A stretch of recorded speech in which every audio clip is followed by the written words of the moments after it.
into video 1.8 now, so kind of shifting gears a little bit, but this is still continuing with looking at types of bonds. So video 1.8, the notes were really just page 5. And this just looked at polarity of bonds and using electronegativity values. So one of the questions that I saw in the video was, why do we have partial charges? Why isn't everything just full charges? So when we're looking at electronegativity difference, if one atom is more electronegative than the other, why isn't it just all positive or all negative? Why is it partial? So this is based on a covalent bond versus an ionic bond. We're looking at sharing electrons in a covalent bond versus transferring electrons in ionic. So in covalent bonds, since the electrons are being shared, that's like a tug of war. So you have, let's say, carbon and fluorine.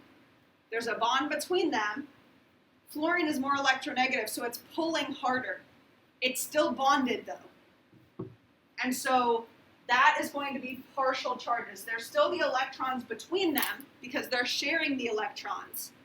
It's just fluorine is pulling them harder, so it's going to have a partial negative charge. Full charges is when we have an ionic bond, because an ionic bond does not actually have electrons between it. The cation has given up its electrons to the anion. An ionic bond is nothing more than what we call an electrostatic attraction. It's a positive and a negative attracting to each other like magnets. So full charges are when we have ionic bonds. Partial charges are when we have covalent bonds. Dipole moments, there were some questions on calculating dipole moments. We're not going to actually be calculating what the dipole moment is for a polar bond. There were also some questions on polar versus, I think it was polar bonds versus dipole bonds. So I'm not sure if the question was, is a polar bond, like does it have a dipole, or if people were starting to think about intermolecular forces, because dipole-dipole forces is an intermolecular force versus a polar bond. So we're looking at between molecules versus inside an atom. But we are going to look at polar bonds versus nonpolar bonds and how to tell. That's based on the difference in electronegativity values. I'm also going to show you how to determine if it's a polar or a nonpolar bond when you don't have electronegativity values, when you just have a periodic table. We're going to look at that in today's practice. And so then kind of going along with it, you're not required to memorize electronegativity values. You need to know the trend.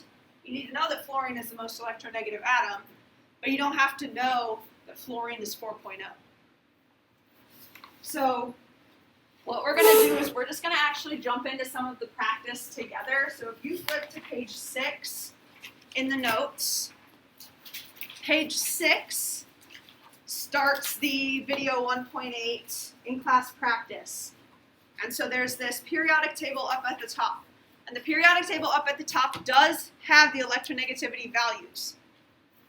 So if we're actually looking at polarity, you can use the electronegativity values to help determine. But I'm going to also show you how to do it if you don't have the values. So I'm going to show you how to do it if you just have a regular periodic table. So for number 1, right, and this is number 1 for you, I'm just going to do a part of each question. So number 1 says, in each pair of bonds, put a star next to the more polar bond and use a dipole arrow to show the direction of polarity. So for number 1, part A, we have CO and a CN bond. Now you could use the electronegativity values and subtract and see which one is more polar. The higher the difference, the more polar. But if I only have my periodic table, here's how you can do it based on the periodic table. The further apart the atoms are. The further apart the atoms are on the periodic table, the more polar the bond is going to be. So if you're looking at C and N versus C and O, C and O are farther apart on the periodic table. That's the more polar bond. Use the electronegativity values, you're going to find the same thing. Here's another little hint. So I'm going to make some hints, and if you want to write it up at the top of the practice or at the bottom of your notes on page 5, I don't care where you write it, but I'm just giving you some hints when it comes to determining polarity of bonds. CH is always nonpolar. So a CH bond is always nonpolar. Anything with F,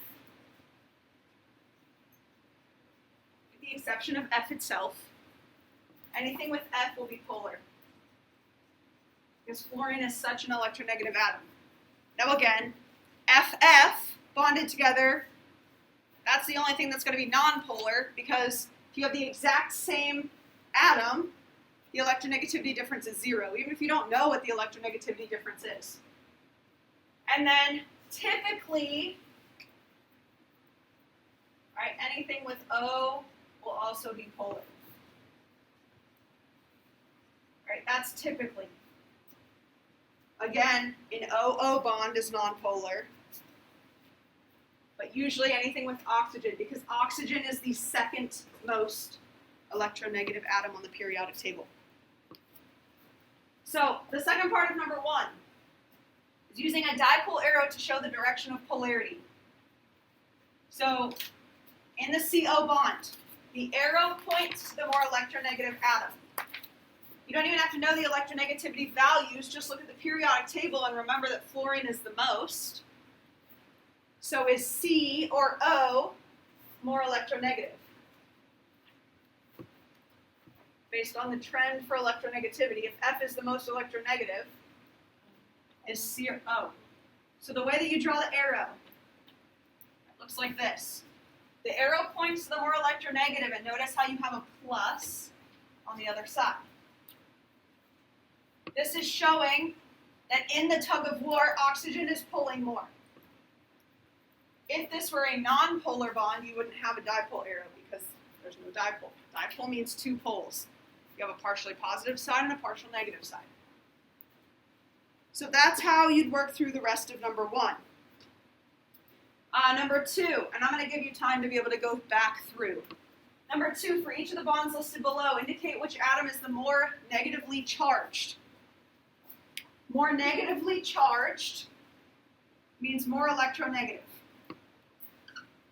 So for number 2, you're just looking at the periodic table. Try to get practice of just looking at the periodic table. So up and to the right is your electronegativity trend. Fluorine is the most. So if you're looking at Cn, which is going to be more electronegative, carbon or nitrogen? Nitrogen. So if I use a dipole arrow, the arrow points to the more negatively charged. Another way that we can represent this dipole arrow is showing the partial charges. Nitrogen is more electronegative. It carries a partial negative charge. Carbon is less electronegative. It carries a partial positive. This kind of S and D hybrid is the Greek letter delta. It's a lowercase delta. So partial negative, partial positive. Because it's a covalent bond, it's partial. So number 3, for each of the bonds, classify each bond and indicate full or partial charges, if any. So I actually have 4 on here that we're going to go through. Now, first we classify each bond. So classifying each bond, and you have the table. It's ionic, polar covalent, or nonpolar covalent. The first thing, we don't even have to use electronegativity differences to figure out if something is ionic. Because what should we look for if it's ionic? Right, metal and a nonmetal. So if I look at these 4, I only put 4 up here to go through together. If we look at these 4, which ones are ionic? Which one has a metal and a nonmetal? A and C. So this is ionic. This is ionic. Metal and a nonmetal means it's an ionic bond. because it's ionic, this bond actually is not going to be a bond. I just put these here so that way I didn't outright tell you which one was which. The way that this is actually going to look, it actually looks like this when we look at ionic bonds. It's like a magnet. There's not actually a true bond between ions. You have a positive and a negative and they're attracted together. That's actually what an ionic bond would look like. Now I gave you the positive and the negative. So Na is plus, Cl is minus. Let's look at CuO. And again, I'm not worrying about the plus one, minus one, but between Cu and O, which one's going to carry the positive charge? The metal or the non-metal? Metal. Metals are always positive. And this follows the electronegativity trend. If you think about the electronegativity trend on the periodic table, if fluorine is the most, oxygen is right next to fluorine. Oxygen is going to be the more electronegative between the two. But because it's an ionic bond, they are full charges. So Cu carries a full positive charge. Oxygen carries a full negative charge. If we look at CO, remember I said usually anything with oxygen creates a polar bond. Now if you want to look at the electronegativity difference just to make sure, okay. But anything with oxygen is usually going to form a polar covalent bond. Polar means partial positive and partial negative. Polar means we have a dipole, two poles. One side is partial negative, one is partial positive. The more electronegative is the one that's partially negative. It's the same that we did up here. So carbon is partially positive, oxygen is partially negative. Because oxygen is more electronegative. And then CH is what kind of bond? This is why I always tell you what CH is, because it's right on the border. But I said up here, CH is always nonpolar. Now, because it's nonpolar, that means there is even sharing of electrons. So we don't put a partial positive or a partial negative. Nonpolar covalent means it's equal sharing of electrons. There's no tug of war. They are perfectly sharing their electrons with each other. Versus a polar covalent, in which oxygen's like, give me the electrons that are in the bond, and it's pulling the electrons toward it. So as you're looking, so I'm going to have you guys kind of work with groups on the rest of this. On the next page, on page 7, it's going to ask you to put the bonds in order of polarity. Okay, so again, I'll kind of add another hint up here.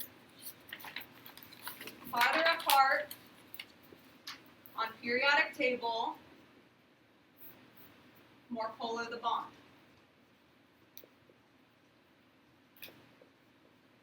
Alright, so the farther apart they are on the periodic table, the more polar the bond will be.